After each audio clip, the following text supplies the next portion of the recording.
The reason I use this word is to get you to remember. It's quite funny. So we never, what we do with dermaplaning is we never dry hump. Now you're not going to forget that word, that's one of my words. Dry hump, what do you think I mean by that? So we're never putting the blade onto dry skin. Oh, okay. Why would you think that would be? Because we can damage the skin. Yeah, that's just too much. Because if it's dry, then we've got nothing to slide our blade over, and we could nick or even slice the skin.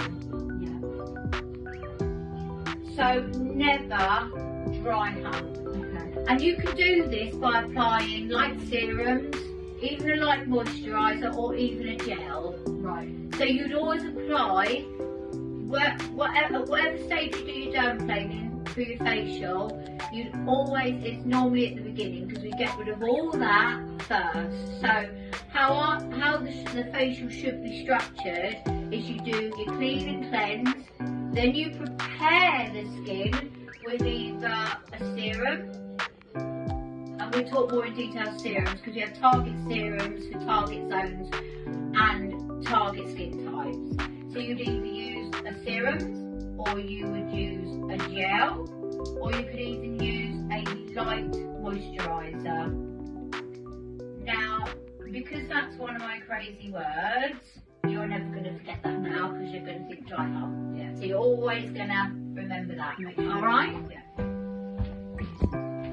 So you have a client that presents to you and may say to you, Pauline, very unusual, but I'm just starting to get, it's not so much spots, but just like I can feel like almost pimples around the area. So you'd have a look and you'd evaluate it, and you might see that they have developed some facial hair as well. Now those hairs can hold on to bacteria, sweat, and then further down the line it can then cause these pimply breakouts. Now, not only doing the dermaplaning do we remove the unwanted excess facial hair, but we can also combat these breakouts that clients may not be used to, but they may not understand until we explain it to them. This could potentially be why. So let's combine our facial techniques with a dermaplane, possibly even a microneedle, so that we can get on top of what's underneath the hair as well. You may find as well that you would then book them probably for a couple of courses, even 3 courses. If you're doing, what you would do is then evaluate their hair growth cycle. So you do a dermaplaning because it will grow back. So it's no good telling a client once to take it away, it's gone forever, because it's not.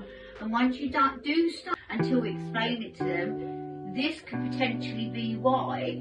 So let's combine our facial techniques with a dermaplane, possibly even a microneedle, so that we can get on top of what's underneath the hair as well.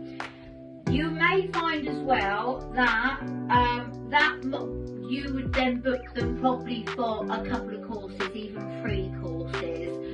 If you're doing, what you would do is then evaluate their hair growth cycle.